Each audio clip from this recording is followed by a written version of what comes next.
thank you all for joining us here for such a conversation as this.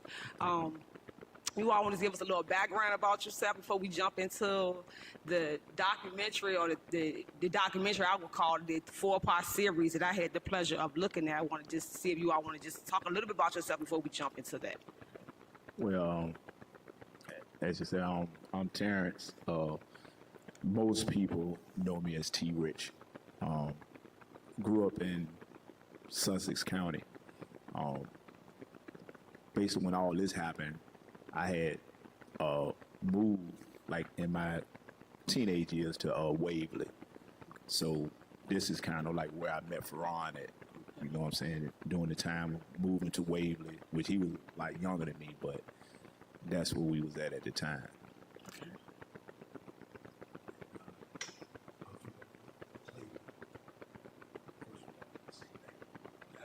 Yes, Thank yeah, you for thank coming. you. Definitely.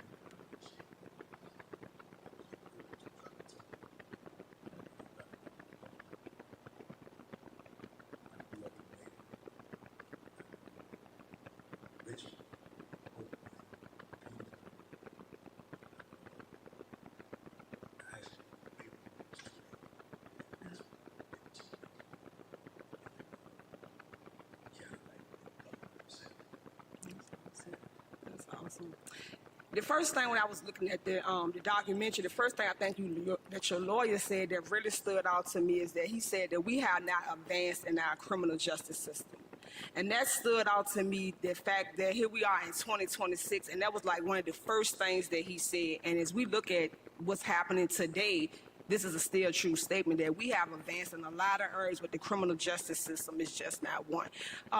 Just a little backdrop of what I had gathered from it, that Officer Gibson was found in a wooded area. Apparently a fight between him and 2 suspects occurred, and somehow his gun got away from him and he was shot in the abdomen. Can you tell me what kind of like type of community? Well, first of all, did you all live in the community, or did you frequently visit the community?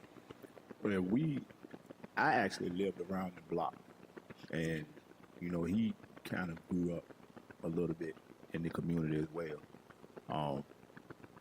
So yeah, we kind of grew up in the community, because I moved to Waverly when I was like, I want to say maybe 15 or 16. Okay.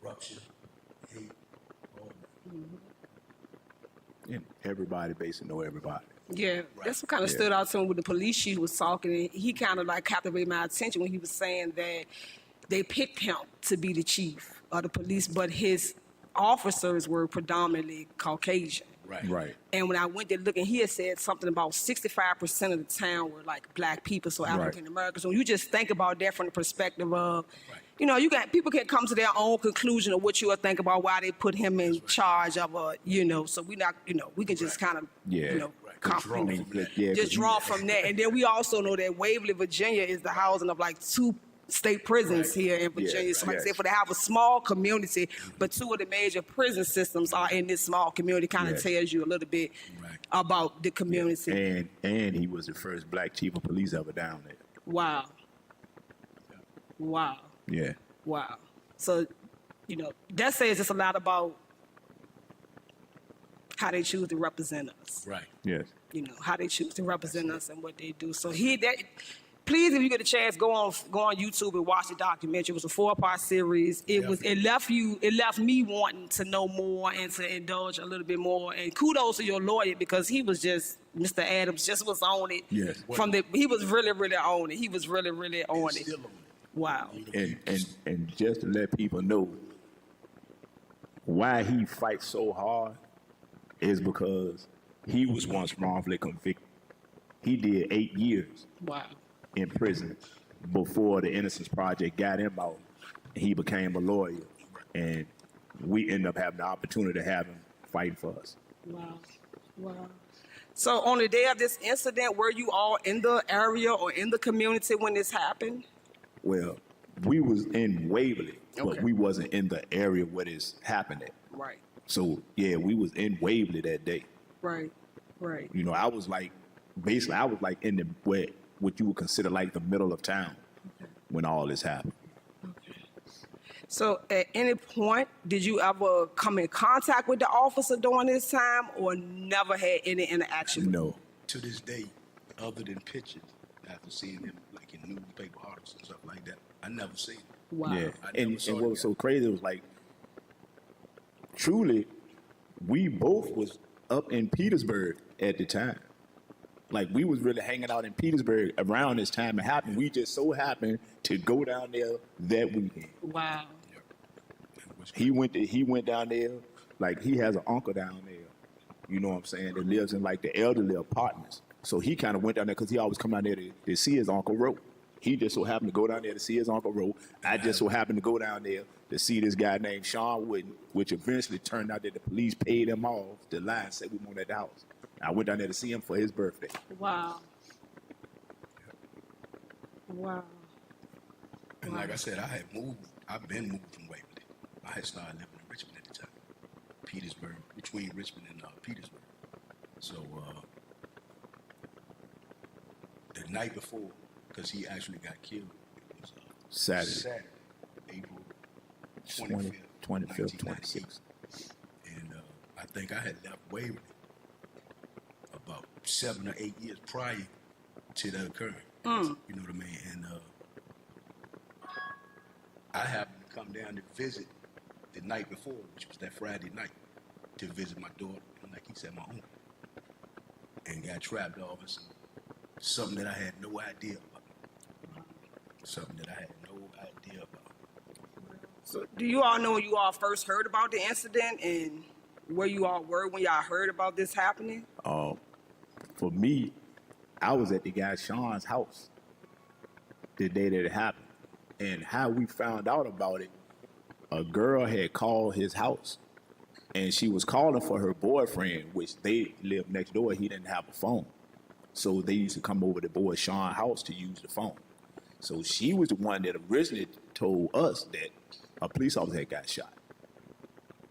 So that's when we first heard about it. So before then, we didn't know nothing about it.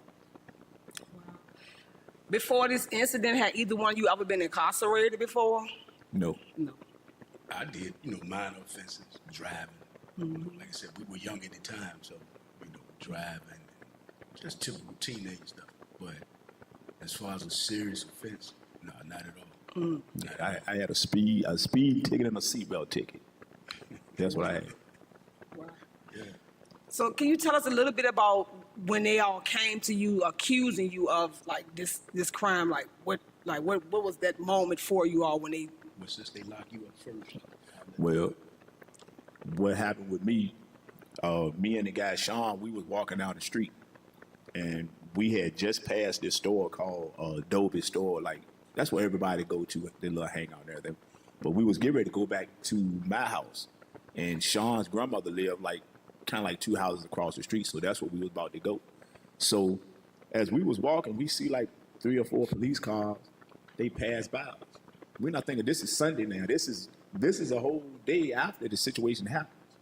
And I got to let people know that the day this happened about 11:15 Saturday.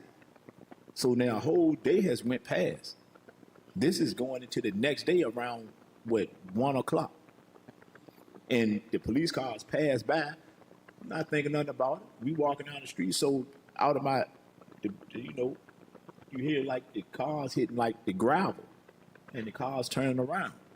So we kind of stopped. Me and Sean, we kind of stopped and looked, and the police got out the car, and they were like, "Terrence, I need to speak to you." So when I walked back to the car, I was like, "What's up?" He grabbed me by my arm. He said, "Get up against the car. You wanted for murder." I said, "Murder?"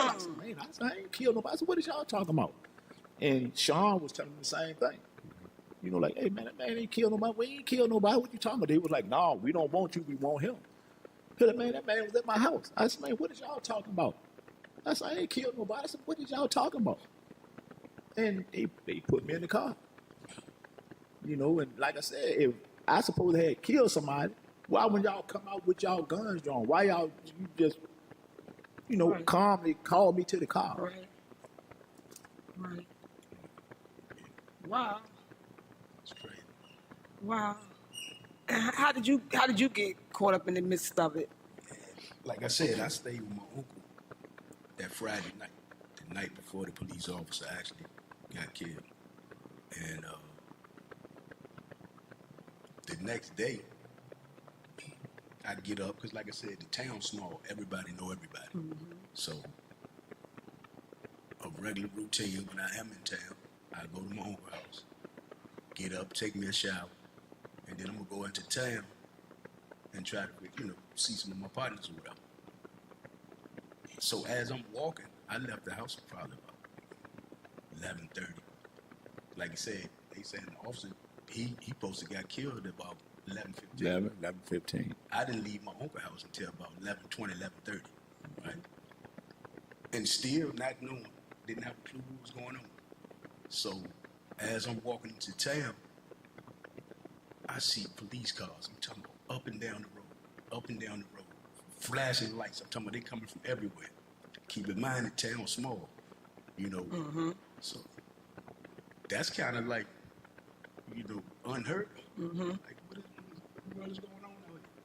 So as I'm walking into town, it's a little section of Waverly called the Pines. Okay. That's where I'm going to meet my partners at. So as I'm coming into town, it's a guy named Ernest Giles that we went to school with.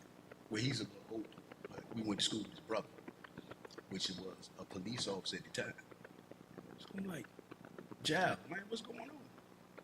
He said, man, they just killed a police officer around Waverly Village. So I'm like, what? I said, that's crazy.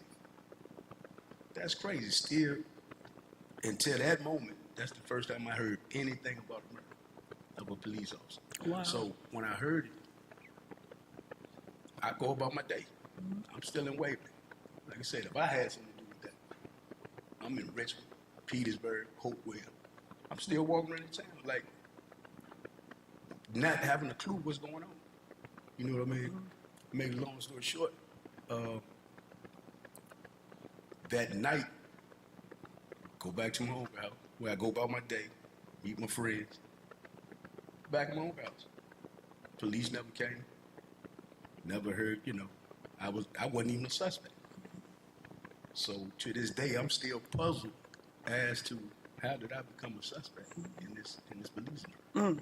When I'm down just visiting my daughter, my uncle. Right. Yeah. And you know that was another thing that the lawyer has always told us and other people, like he has never came across any documents of how our name came up in this Wow.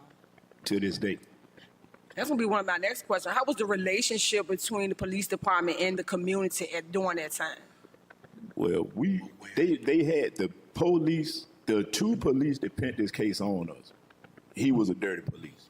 They were well known in the community. He was well known to be dirty police. He was well known. A lot of people was afraid of him because of all the crooked stuff he do. And that's the reason why a lot of people never came forward, even though everybody in the community knew it wasn't us. That's why a lot of people would not come forward to tell the truth because they were scared of him. They were scared of this one police named Mo Williams. Wow. And what's crazy than that is when they locked him up, like I said, he got locked up on the 27th, right? Not that same night.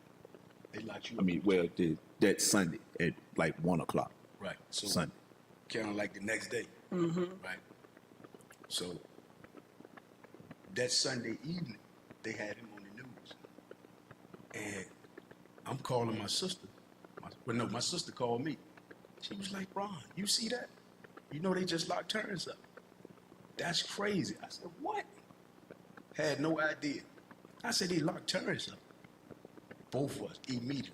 Because we know Terrence. Man, Terrence ain't do that. You know they probably made a mistake. I said, yeah, he'd probably be out in a day or something. You know what I mean? So later that night, that Sunday night, I'm at my uncle's house. heard somebody knocking at the door. And next to my uncle, he was kind of like disabled. He was handicapped. So he told me, man, get the door. So I go answer the door. I said, who is it? This is police. Sussex County Police. I told my uncle. I said, man, they must want you. You know what I mean? Open the door. First person they called was Ferron Clayton. I'm saying, what's up? Hey, we need to talk to you. Okay, no problem. I go with him. That was the last time I saw the street. Listen, that was the last time I saw the street. Well, let me rephrase that, because we did get a bump. That was my actual. Yeah. Okay. Yeah. So I got out after a year. We went back in 2000. You was already out. That's a whole nother situation. It's the same situation. Right. Yeah. Yeah, that's another way. Right. We'll get into that. Right. But I wound up getting out on the bond after they locked us up. They gave, initially, our bond was $4 million. $4 million. Wow. They had us charged with capital murder. And I don't know how long it was after that, they reduced the bond to $100,000 and $200,000 for him. And I did get out for like a year. And then when the feds, they intervened, you know, I got locked back up in 2000. And I stayed in from 2000 up until April 25th. No, what was that? April 8th. 2025. Wow. And you know that was one of the things that I always tell people, like, what people have you ever heard that kill a police officer and charged with capital murder, they get out on bond? Yeah, nobody. Nobody. And he and I both was out for a whole year on capital murder. He got out in December of 98. I got out in like January of 99, and we both stayed out all the way to December, like the 8th of 99. So on a state level, what did they charge you all with on the state level? Capital murder. Capital murder. Right. And now, keep in mind they reduced the charges. And we both took guilty pleas. I know you probably wanted to get to that. Yeah, but I wanted to first talk about what you all pleaded guilty to, and like what was the conversation you all was having with your lawyers, being that you know that you didn't do this. Right. Well, how it all got to that, like I said, we was charged with capital murder. So the whole time we was out on bond in 99, it was for capital murder. The day of court, when I walked in the courtroom, or walked in the court building, and I'm standing there with my family, our lawyer was from Richmond. Both lawyers were from Richmond. So they really don't know how Waverly is or know anything about how corrupt the police department is or the police or none of that. Okay. So when I went in there that day and I heard a certain judge's name, and when they said Judge Luke, I said, man, they about to pin this case on us. I said, man, this man ain't been on the bench. I said, they done brought this man in here to railroad us. So the lawyer like, what you mean? I said, man, Judge Luke ain't been on the bench, man. I said, they brought this man in here. I said, that's the most racist, crookedest judge they got. I said, man, they about to pin this case on us, man. So he ended up going in the back. Both our lawyers went in the back with the prosecutor and the judge. So they stayed back there a little while. When he came back out, he said, Mr. Richardson, let me talk to you in the side room. So when he called me in the side room, he said, listen. He said, I know you didn't want to hear this. He said, but I want you to plead out to involuntary manslaughter. I said, man, you must be crazy. I said, I'm not going to plead to nothing I didn't do. I said, I'm not doing that, man. He said, listen. He said, I know.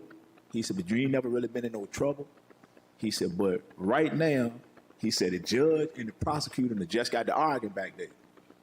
He said, if we go to trial and we lose, you might end up getting a death penalty. He said, you plead out the involuntary manslaughter. He said, you ain't never been in no trouble before. He said, you probably won't even do no time. I said, man, yet still, I said, you telling me to plead to something that I didn't do. This still gonna be on my record. So I said, man, listen, I said, man, call my father here. I said, man, I'm not doing this, man. I said, I'm not gonna do this, man. So he called my father. He's telling my father. My father saying the same thing I'm saying. He said, man, my son not completed nothing he ain't do. We're like, Mr. Westbrook, listen. He said, we understand it. He said, right now, he said, people that's in front of him right now is your son and Mr. Claiborne. He said, they gonna make somebody wet it. He said, if we lose, you get the death penalty. He said, if you could plea out the involuntary manslaughter, he said, he ain't never been in no trouble. He probably won't even get no time. So my dad sitting there, I'm sitting there shaking my head. I said, man, this crazy, man. I said, this crazy. You mean to tell me I got to plead to something that I ain't even do? And my dad was like, man, listen, you might have to listen to the lawyer. He know more about this than you. I said, come on, Dad. I said, come on, man. Yeah. And eventually I ended up doing that because a lot of people didn't realize at the time that Virginia had changed the law of being how many years you could be on death row. Yeah. So you couldn't be on death row for 7 years at this time. Yeah. It took us 26 years to get out. So Yes. where would we be at now? And that's one of the things that the people's like, why would you plead guilty? But I went and looked at some stuff. And in 1999, Virginia had one of the most active death penalty systems in the United States. They had executed 14 prisoners that year, which was the highest annual total since the state resumed execution back in 1982. The state was second only to Texas in execution with a high pace of sentencing and a fast rocket to the death penalty. So, Right. like you said, and they also noted that they had that Virginia was noted for having some of the shortest time between sentencing and execution in the country, Right. like often under 5 years. So, like you Right. say, when you think about that, people are like, well, why would you plead guilty? Why? Think about the state that we living in and what their mindset is. And for Virginia to be only second to Texas with execution says a lot about Yeah. this system as a whole. Did you feel like that your lawyer was just giving in or Yeah, I feel that he gave in. I felt like after it was all said and done, I felt like he really didn't do nothing. was he a paid lawyer or public? Yes, we paid them lawyers. Wow. And, I had David Bone, I had Michael Moorchild. and I still said to the day, they sold us out. They sold us out. I still feel that way because if we went to federal court with 4 court-appointed lawyers, with way more people coming in as witnesses and coming in there in line, and it was only one person right here, how you couldn't beat that? You only had this one person, Sean Wooden, which he went right to the federal, and the jury didn't believe him. So how you couldn't beat him, just one person right here? So you really didn't do nothing. You took our money. You didn't do nothing. And then the other lawyers, when we got them, they really said that they really didn't do nothing. But to add to what he said, man, if I'm gonna show you how mixed up it was and corrupt it was. If you saying that we actually did this together, how did you allow him to plead guilty to a murder, but allow me to plead guilty to a misdemeanor? Yeah. To Yeah. show you that it didn't even make sense. Right. You know what I mean? And I didn't even plead to the misdemeanor. When we went to court to get sentenced, right? My admission was through my attorney. I got the transcripts and everything. I never said, Mr. Claiborne, are you pleading guilty because you are in fact guilty? And I just said that. And the lawyer spoke up. Yes, Your Honor. Yes, we speaking up. We want to say guilty so we can get this over with. I never opened my mouth. And you know, just thinking about it, so they never even truly were trying to get justice for the police officer. No, they weren't. Exactly. You know, that's the thing about it. And to this day, have they ever found the people who actually They knew day one. right? They listen. We not calling no names. Right, you know, but definitely, yeah. They knew from day one that this happened who did it. What a lot of people didn't know, they picked that person up that same day and let them go. The little girl picked that boy out of a photo lineup that same day, not no couple of days later, the same day. Gave Dreads, everything. They Gave picked him up and let it go. And you know how I ended up finding out that they did that? Because when I was in Petersburg, it was a CO there that somebody told me that he used to be a deputy in Surrey County at the time this happened. And when I asked him, I said, man, can I come speak to you for a minute? And I went in there and I'm talking to him. I said, listen, do you remember that situation back in 98 with that police officer? He said, yeah. I said, I'm one of the guys they put their case on. And when I told him, I said, well, yeah, they always said such and such did it. He said, well, you know what? He said, I was the one that picked him up that night. He said, I never understood why they let him go. So this was the same day. They picked him up the same day. The little girl picked him out of a photo lineup. Wow. The same day. And they picked me up the next day and picked Ron up later basically that night. And we, neither one of us, I had cornrows on the street. The person they were looking for was dreads. Mm-hmm. You're not going to get that mixed up. My head was bald then. Mm-hmm. And even, we can honestly even say that they actually changed the description. Mm-hmm. It's evidence where they went and changed the description to try to more or less fit us. To make the description fit me and him, they rewrote They what the little rewrote. girl actually said Mm. and wrote the description to make it look like it was me and him. Mm. And we got both of the statements. Mm. And we got both of the statements. So what action did you plead guilty to in state court, and what was the sentence in state court? For me, it was involuntary manslaughter. It was 10 years, 5 years suspended, and I had to serve 5 years. Did you serve it 5 years before the Yeah. feds came in and picked that case Well, up? I was actually serving the 5 years when the feds brought the federal case on. They had So to I vote was, the bond. yeah, so That I was was actually Yeah. in Red Onion, Mm. which that's a whole nother Yeah, I story. know it is. Because I was never supposed to be up there. But we're going to get to that, but I was never supposed to get there. But I was serving the time when the feds came with their case. I was serving this time for the involuntary manslaughter. Okay. How about you? What did you plead guilty to in state court? I pleaded guilty to accessory after the fact. Okay. And that charge carried a year. I did 9 months, time served, and came home. Okay. Did y'all think it was all over with after that state case? I mean, We did. I was thinking that it was over, mm-hmm. you know, and Yeah. what I end up, I think my mom wrote me a letter when I was at Red Onion and said that the feds had picked Ron up on a conspiracy charge. And I'm like, conspiracy? I ain't gonna spy with nobody. What's going on? And that's basically when we knew that now they come around and bringing federal charges. How did you think the community felt during this time with y'all being charged and pleading out? And, you know, it's a small community, you know, like I said, predominantly black people, but it was Right. still Caucasian. How did you think the temperature was for I the think community? it was a mixed emotion. Okay. I think more or less the white folks, the Caucasians, were, I think they kind of knew, but didn't want to know. All they felt was, okay, we got 2 young black men in prison, and that's justice for the officer. But on the black side, they was like emotional, but at the same time, they didn't want to come forward because they were scared, because they were still dealing with the 2 police he was talking about, Mo Wells and Tommy Cheeks. Cheeks. So they were outraged, and you know, we was catching wind of what was actually said. You know how people felt. Oh well, man, they know y'all ain't doing it. I don't know why they just don't let y'all go and this, that, and the third. They knew. They knew they had the wrong people. You know what I mean? The people was the people was outraged. So what made the feds come in and pick up the case? Do you all know, like, did they feel like it wasn't enough to happen on the state level, that they wanted to come in and... I tell you something. The fix was in from day one. From the moment we accepted the guilty plea, we were already set up. Because now that I reflect back on that moment, the federal agents were sitting in the state courtroom at the time we took the guilty plea.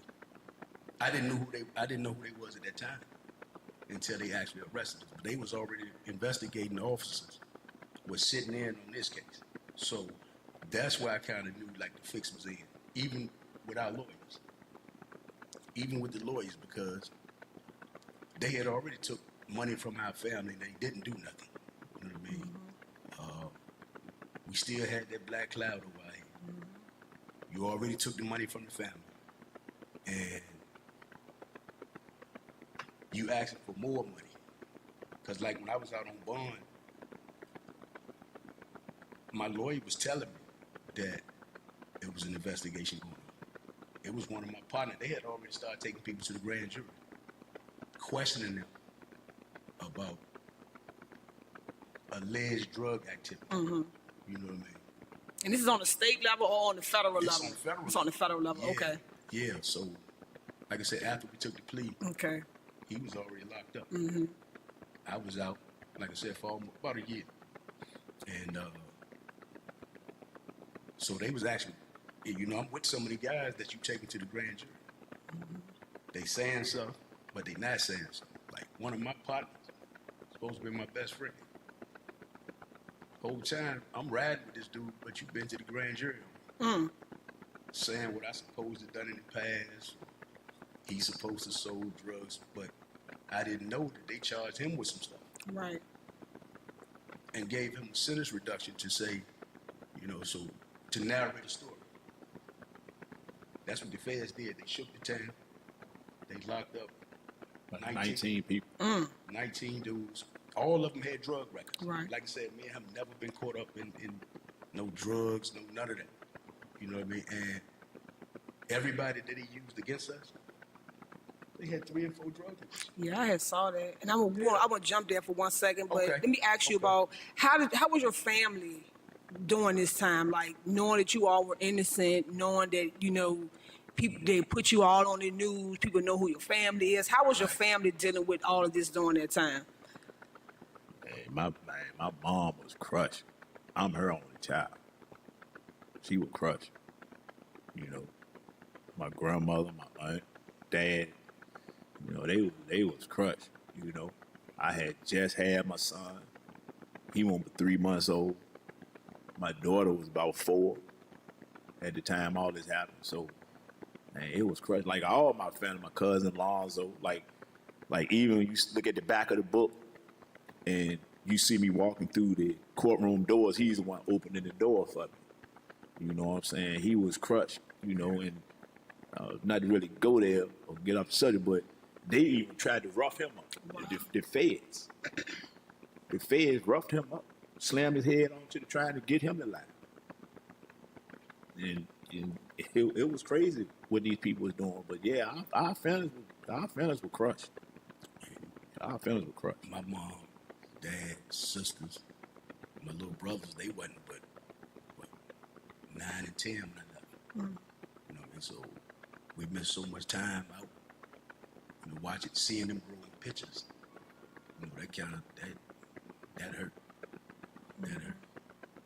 Yeah, and I can only imagine how it is to have to, go from not ever being incarcerated to now, this is your life for the next 5 years. Right. You know what I'm saying? And you've never been in this type of environment. How you have to adjust to everything is different. Your mindset have to be different. Everything about you has to be different. So I can only, imagine what that was during that time. So when they charge you on a federal level, what exactly were you charged on the federal level with? Okay, well, they arrested me first. Okay. They charged me with the original indictment stated that I conspired to sell 50 or more grams of crack cocaine.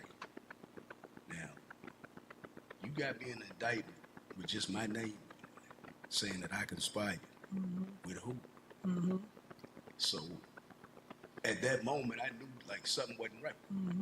But when he brought the charges, I was arrested at that time. The same agent that I spoke on that was in the courtroom in Sussex. Now he's interrogating, right? That's why I said I knew the fix was in. So he telling me, he ain't talking nothing about drugs because he knew that wasn't the case. You got me charged for a drug charge, but you questioning me about a murder. So I'm like, I was lost. Like, man, I don't know nothing about a murder. Well, Terrence already said that you did this, that, and the third. Wow. Yeah. Trying to flip the script. I'm like, okay, so if he said that, you don't need me. I already knew, like, how you gonna say something we ain't do? So I'm like, yeah, you playing the mind game. But you never said nothing about drugs. You never said nothing about drugs. This was before they actually appointed me the 2 lawyers. It was crazy. It's a lot more. Yeah, I can only imagine, because it was nothing about drugs on the state level, but now we get to the federal level and we're going to throw some drug charges Right. on top of this murder charge that we're trying to. And this is how they came up with the drug charge. Remember, he said that they picked up 19 people. This is in our paperwork. It says they went to Waverly in 2000. They did controlled buys. During their controlled buys, they locked up 19 individuals. During their interrogation of these 19 individuals, my name and Farron's name came up as selling drugs. But No evidence of drugs. And guess what they did? Guess what they did with that? They saying this all happened in 98 with the drugs. Now, this is 2000 when the feds go down there and they pick up these 19 individuals. They take the conspiracy from 98 all the way back to 91. This man probably 12 years old. Based on the story 13 that they years told. old. No investigation. We never been under investigation for nothing because they knew we wasn't doing nothing. But the only way to tie the murder, the only way to the trials for the murder was to say it was drug related. So they had to add a conspiracy, allow these guys to say this, so they can like run the charges together. And that's what they did. And they know that at this time, 50 grams or more of crack cocaine in a conspiracy is 10 to life. Right. And the other thing that we didn't know for years, we never knew, is that they also had us with a CCE charge, continuous criminal enterprise charge, where we never knew that we was even charged with. It was just the fact that when the jury found us not guilty of the police officer's murder, it kind of went out the window. But it was just one day that he was at the prison he was at, because we had communication while we was locked up. He was in Hazelton, and I was in Lee County. And he just so happened to write me one day and said, "Man, look at your indictment, man." He said, "Man, you know that they also had us charged with a CCE account. What was it, 948? 848. Oh, yeah, 848. 848 and 846. Yeah, and Ran we together. never even knew that. Like, in order for you to be charged with a continuous criminal enterprise, you got to have money laundering, kidnapping. It's supposed to be all type of elements to that. Elements So that how must did be we proved get in charged order with to that be as well? Even charged with it. We didn't even realize that we was even charged with 50 grams or more of crack cocaine and a whole continuous criminal enterprise. That's 2 different charges. We didn't even know. And again, this was before when they first brought the charges. We never had the lawyers. So I'll say a few days after they appointed us 2 attorneys each, right? And again, the whole time my attorney came to see me, Jeffrey Everhart, I'll never forget him. He never talked to me about a drug conspiracy.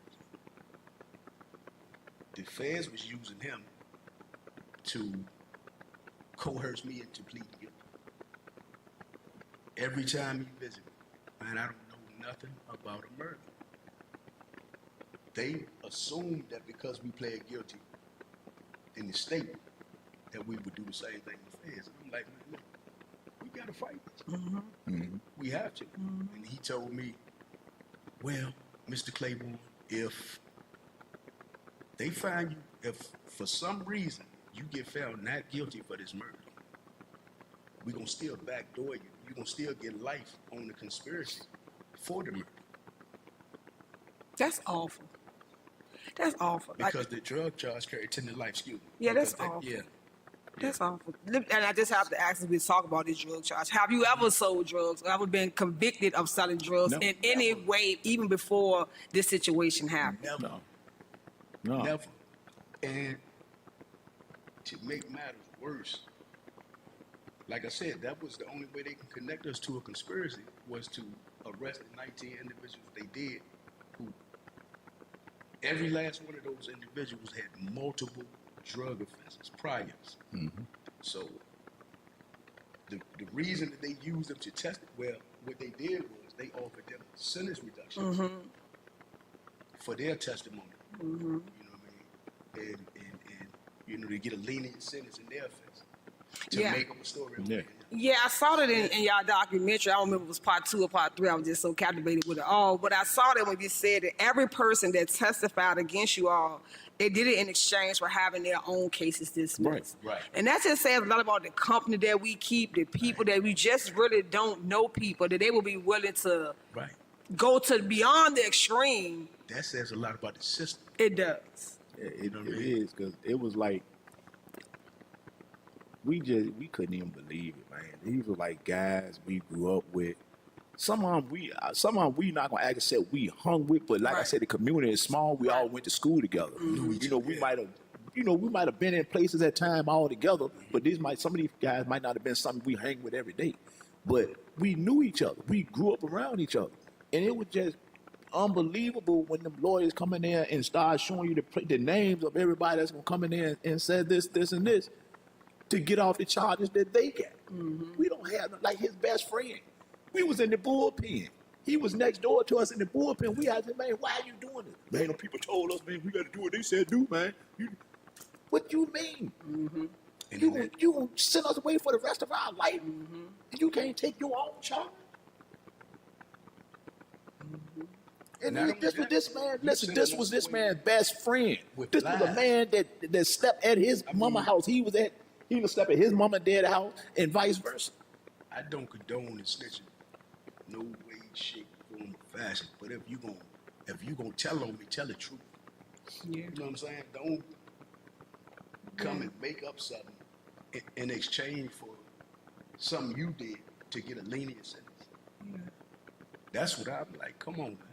Yeah, that's what I'm like too. I mean, because you know you're lying. Right. You know what I'm saying? Right. You know you're lying. That's the key. Don't You quit know that you're lying. lying on me, Yeah, it was like all them guys did that, man. It was just amazing for us to sit there. We sitting beside each other, watching these guys get on the stand and saying what they saying, and it's like one guy got up there, man, and I just couldn't believe that he did. Like, he got up there and actually sat there and told them people, and I'm gonna say that the only thing that saved me was that the guy that me and this guy got to arguing that night at a party, that they brought that boy in there, and that boy said, that man never said that to me.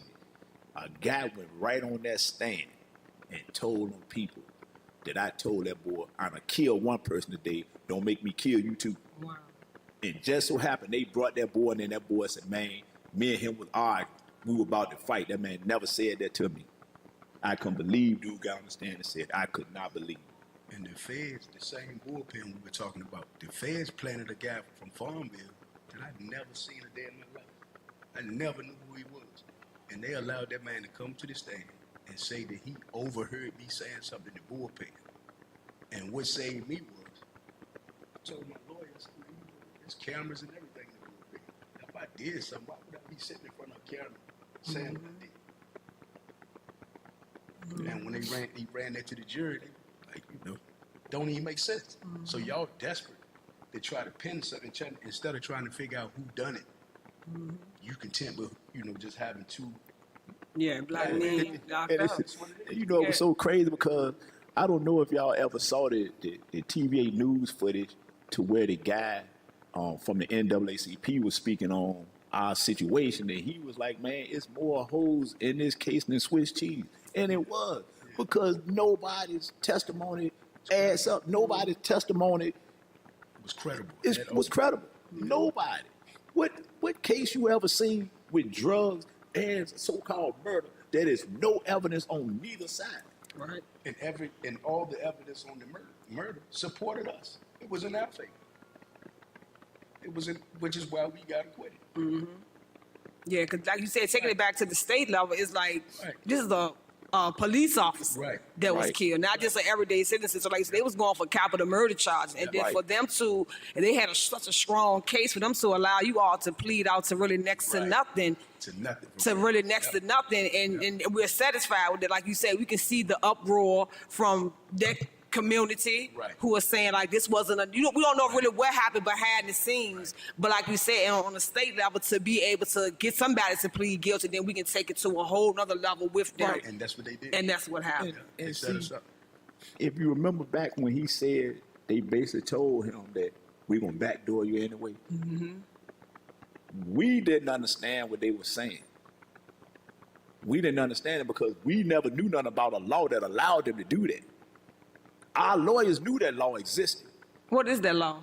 It was called Watts versus United States, which allowed them, the judge, to consider the cross-reference of acquitted conduct, meaning that we had a 3-count indictment: conspiracy to distribute 50 grams or more, the murder of a law enforcement officer, and use of a firearm. The jury acquitted us of the murder of the law enforcement officer and the use of the firearm. They found us guilty of conspiracy. What that law allowed was them to use the acquittal to enhance me and him to a life sentence. Because of the fact that the conspiracy carried 10 to Carried life. 10 to So life. they gave us the max on the conspiracy charge. That's a conspiracy to the drug charge. Right. Wow. Based on what those 19 10 people. said. Wow. Yeah. And now, a couple of years after we were convicted, we had investigators and stuff like that. And one of the investigators had an opportunity to talk to one of the jurors, a lady named Dawn White. Yeah, I saw her when she won on the documentary. Yeah. Okay. Yeah, and she actually said, man, if I knew, nobody thought they were guilty of murder. We knew they wasn't guilty of murder. It's from the jurors.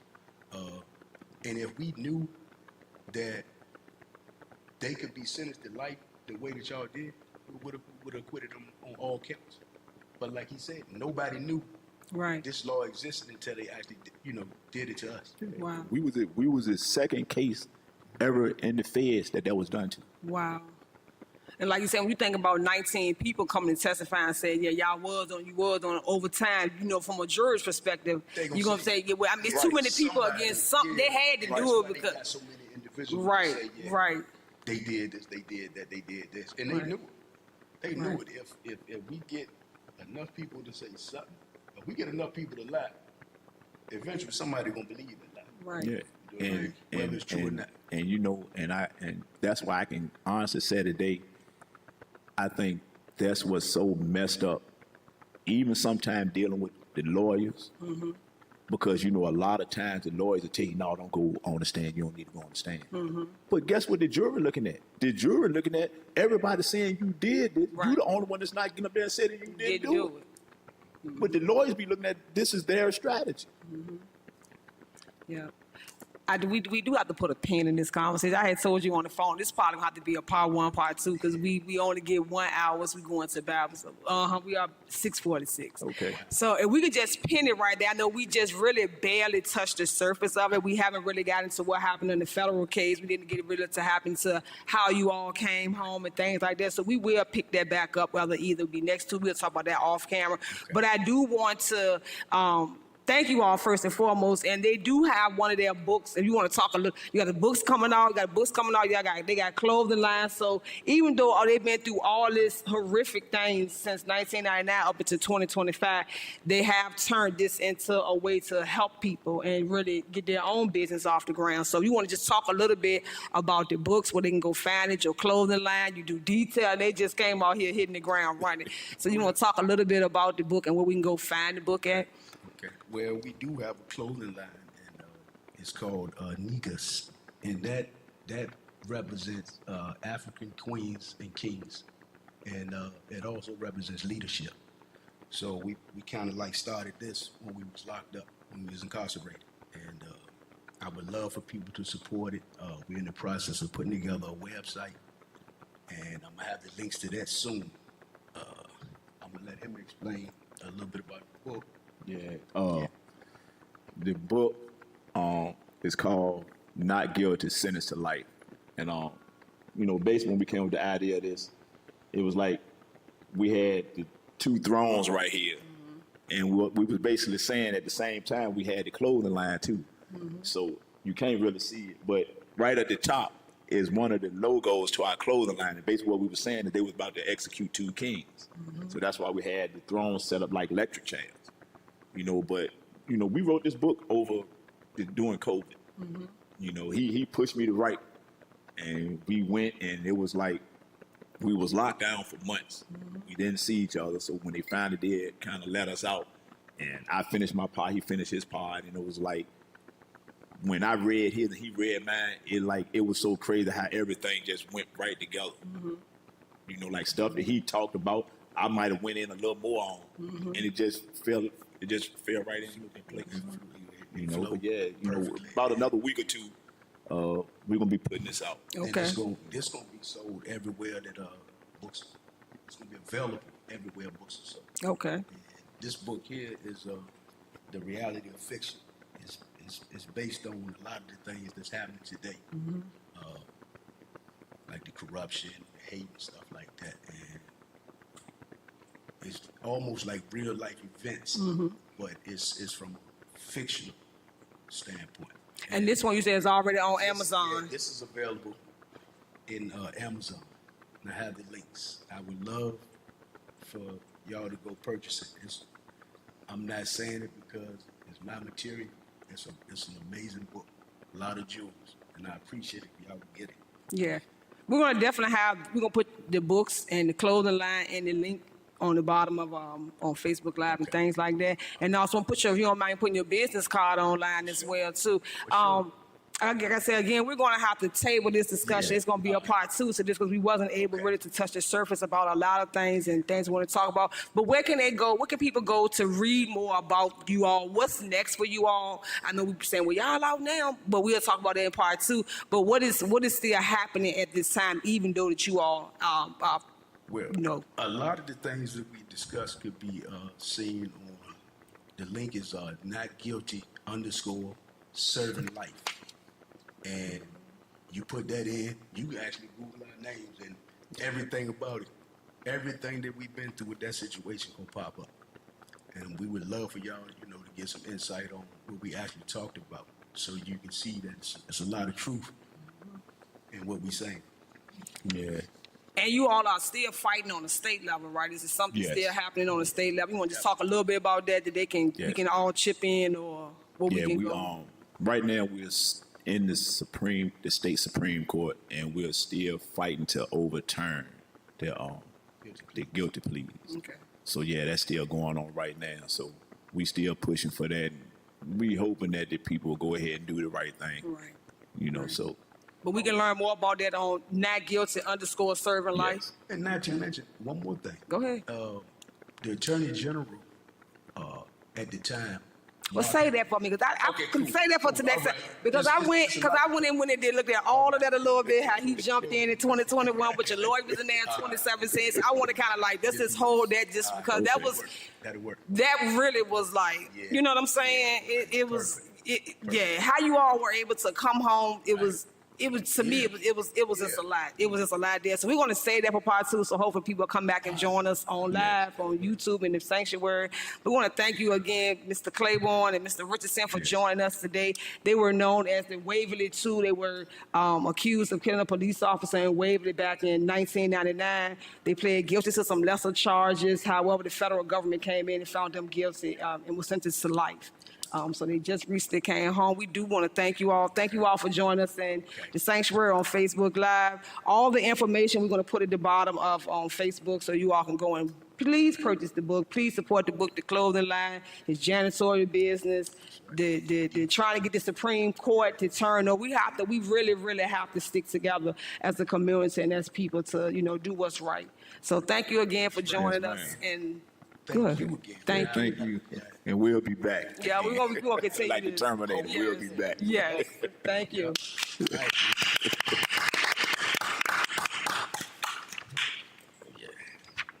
I enjoyed it. Time fly when you have fun. Yeah.